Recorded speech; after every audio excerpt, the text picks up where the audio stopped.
Hello hunters, welcome back to another weapon build video for Monster Hunter World. This game has always been my go-to comfort game, the one I love to dive into between the releases of big budget titles. It's especially perfect during the holiday season when I'm longing for something both fulfilling and sentimental.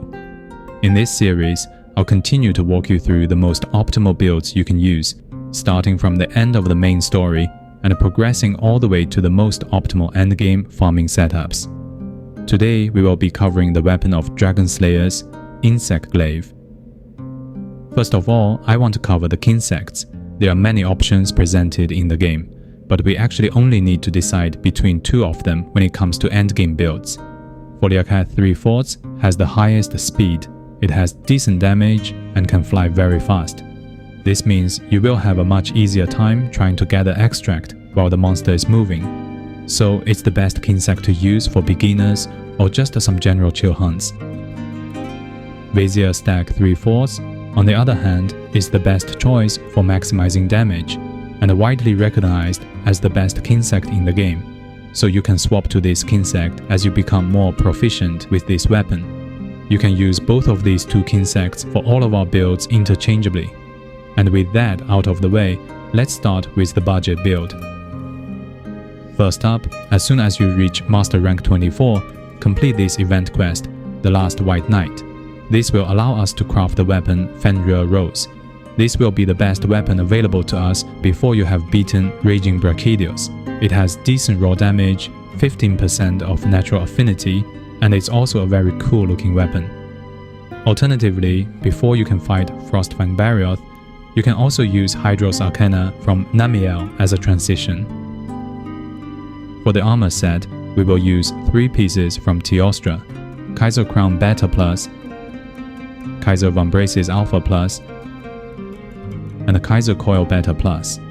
This will give us the set bonus, Master's Touch, which prevents weapons from losing sharpness during critical hits. So the more we can hit weak points, the less we would need to sharpen our weapon. On the chest, we can use Kirin Jacket Alpha Plus for additional critical chance. On the legs, I have chosen to use Garuga Greaves Beta Plus. This gives me another 2 levels of critical eye, which in total brings the critical eye to level 7 without relying on any decorations. It also provides a good amount of slots for flexibility, so a decent leg armor piece for most weapons at this stage. On the charm, Handicraft Charm will help us to get white sharpness. Please note that you won't be able to upgrade it to level 4 until later in the game. Having the charm at level 3 at this stage is good enough.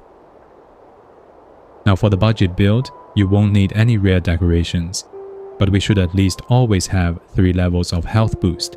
This is almost mandatory for any builds. The only other decorations we should be looking out for are Tenderizer Jewel for weakness exploit, and a critical jewel for critical boost. On the other hand, if you are lucky enough to have good decorations, we can swap out Kirin Jacket Alpha to Kirin Jacket Beta, and swap out Kaiser Vambraces Alpha to Kaiser Vambraces Beta. It will give us more slots to play with. And on the decorations, this is what you should aim for. Due to the high affinity on the weapon, we can easily cap 100% critical chance when hitting weak spots, and this gives us many slots for other damage boost skills such as Peak Performance, and this build will be enough for you to face off with Raging Brachydios. After killing Raging Brachydios, we can immediately replace the weapon with the Insect Glaive from him, Lightbreak Press. This weapon is overall the best before Fatalis. It has very high raw and can inflict blast status effects. Augmenting it with affinity increase will add 10% affinity to the weapon, making it easier to reach 100% critical chance. On the armor set, I kept the same 3 pieces of Kaiser set. This is due to the small amount of purple sharpness we can get from our weapon.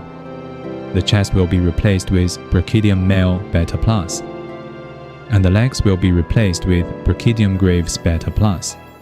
These 2 pieces will give us the set bonus that allows us to raise the level cap of Agitator all the way to level 7 for that 20% additional affinity.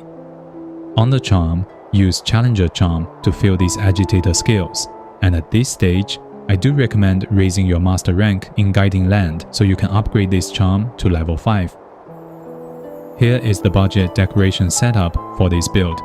Again, 3 levels of health boost is a must. Critical Eye 4 level gives us 20% affinity. In addition, we also get 10% from weapon augmentation, 20% from agitator, and 50% from weakness exploit. That is a total of 100% critical chance when hitting weak spots. When you do get good decorations, here is what you should be aiming for. Remember, you don't need more than 4 levels of Critical Eye. Use the rest of the slots for Peak Performance or Power-Prolonger. From here, you should be ready to fight the final Black Dragon, Fatalis, but a few small tweaks in the Deco should help you to make this fight a bit easier. So here is my Anti-Fatalis build, Pre-Fatalis. All the armor piece choices are exactly the same. Bring Blight Resistance to level 3 to give us a bit more survivability. I also recommend getting Pathbreaker to level 3, as it makes it easier to break Fatalis' head, which will reduce his firepower. In addition, putting heavy artillery on the mantles will help to boost the damage of cannons and ballista, and getting Fatalis to topple much easier. Finally, once you have beaten the Black Dragon, claim the sweet final reward, the endgame build is truly shaping up. Replace the weapon with Black Fatalis dials. This is the highest raw attack insect glaive in this game. Unfortunately, it has very low affinity, so augmenting it with affinity increase in addition to the standard health regeneration is recommended. We will be using 4 pieces of armor from Fatalis: Dragon Hide Beta Plus, Dragon Claw Beta Plus, Dragon Barbs Alpha Plus, and Dragon Feet Beta Plus. This set will raise the level cap for all applicable skills, and completely remove the need to run level 3 health boost from now on. For the head, I chose Rimmerguard Helm Gamma Plus from Arch-Tempered Velkhana. It gives 3 levels of Coalescence, which can further boost our damage in more difficult fights. On the charm, use Challenger Charm to fill these agitator skills, and make sure to upgrade it all the way to level 5. On the decorations, these are what you can aim for. Almost all damage skills are maxed out. Additionally, I also maxed out Divine Blessing and Evade Window for more comfort. This will be your go-to damage build for endgame Insect Glaive. If you don't like to use Coalescence or dealing with fights that have a very small chance of you getting blighted, here is a variant version. Instead of using Rimmerguard Helm Gamma on the head, use Rimmerguard Greaves Gamma on the legs, and the other 4 pieces all come from Fatalis. This set will give us Stun Resistance level 3 and 2 levels of Quick Sheath. So if you are looking for comfy hunts, this build is what you should go for. Now, finally, is another build that utilized 3 levels of Power-Prolonger to give us the extended Kinsect extract time. For that, we will be using Escadora Armguards Alpha from Aletreon on the gloves, and the remaining 4 pieces are still from Fatalis. And here are the Deco setups. Now, all these 3 Fatalis builds are very close in terms of the damage if you are not looking for min-maxing for speedrun. At the end of the day, it really depends on what kind of decorations you have and your own playstyle to choose which build to use. There you have it. These are all builds you can progress through from late campaign until the end of time for Insect Glaive in Monster Hunter World Iceborne.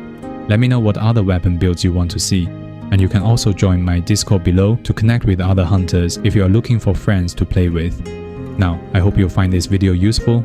Remember to leave a like and subscribe for more Monster Hunter content. Thanks for watching, and see you next time.